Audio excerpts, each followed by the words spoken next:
Обычно, когда новорожденные птенцы выпадают из гнезда, они тут же погибают. Если после удара о землю они остались невредимы, то без мамы у них все равно нет шансов.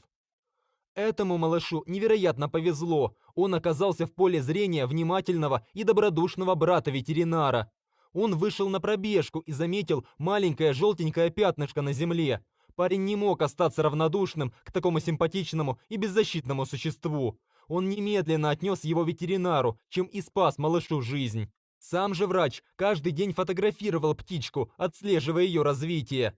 Он завел блог, где ежедневно делился успехами птенца и вскоре показал, что с ним стало, когда тот подрос. Это невероятно. Это первый день птенца с нами. Он настолько маленький, что остатки скорлупы все еще на его теле. Мы не смогли поместить его обратно в гнездо, оно было полностью развалено. Пришлось оставить его у себя. С виду птенцы очень своеобразны, но по-своему симпатичны. Мы решили, что это девочка, хотя я сам не знал, как определить пол такого маленького птенчика, и назвали ее Клёцка. Тут же мы поместили малышку в инкубатор, чтобы она могла развиваться в комфортных условиях. Маленькие птички много едят. Мы кормили клёцку сверчками, червями, пойманными насекомыми и специальной недорогой эссенцией для птенцов. Мы давали ей пищу каждые 30 минут, 14 часов в сутки. Только представьте, сколько насекомых нужно поймать родителям птенца в естественной среде, чтобы прокормить своего отпрыска. Сегодня вы можете увидеть замечательное преобразование перьев на крыльях, а еще у нее появился забавный пушистый ирокезик на голове. Клёцка научилась уверенно сидеть. Посмотрите, как изменилось ее перья всего за 24 часа. А еще у нее начали открываться глазки. Вот хороший снимок, где видно, как здорово развиваются ее перья. Вы можете увидеть их в роговой оболочке. Когда крылья вырастут до нужных размеров, эта оболочка разрушится и даст им возможность расправиться.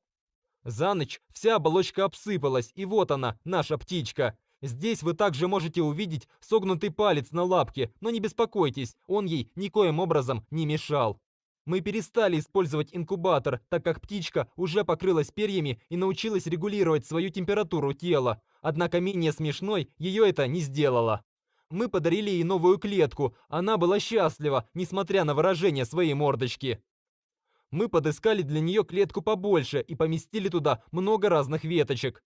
Кто бы мог подумать, она летает и прыгает с ветки на ветку, как настоящий профессионал.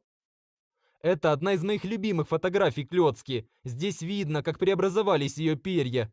Мы решили, что она, скорее всего, принадлежит к виду белоголовой занатрихии или обыкновенной воробьиной овсянки. Оба вида являются мигрирующими, и мы надеялись, что наша птичка сумеет приспособиться. Она была в восторге, когда мы поместили в клетку несколько веток с листьями.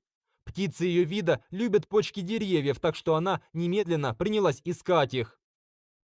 Вот он, день свободы. Все условия были прекрасны для того, чтобы выпустить нашу маленькую клетку, так что мы решили, что этот день идеален для подобного события. «Прощай, клетка!» Мы открыли клетку, отошли назад, и птица мгновенно выпорхнула и села на ближайшую ветку. Она ни секунды не сомневалась и сразу же принялась исследовать окружающий мир. Скоро мы потеряли ее из виду. Разумеется, природа не зря придумала естественный отбор, но иногда так приятно помочь беспомощному существу.